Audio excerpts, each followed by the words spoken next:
numerical differentiation. So the problem is, given the following discrete data points of a function f of x, so sa x, 0, 1, 2, 3, 4, 5, sa f of x, 1.0, 2.718, 7.389, 20.086, 54.598, 148.413.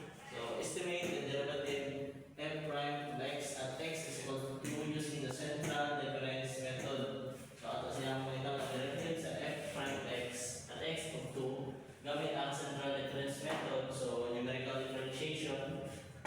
So ang formula f prime of 2 approximately f of 3 minus f of 1 over 3 minus 1. So ilang mga value, given value at ang input.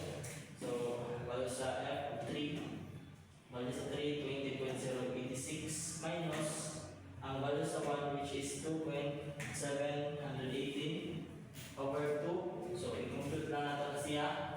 20.086 minus 2.718. Ang yung result is 17.368 over 2 divided by 2. Ang result ana is 8.684. So muna siya ang derivative of f prime of x at x is equals to 2 using the central difference method.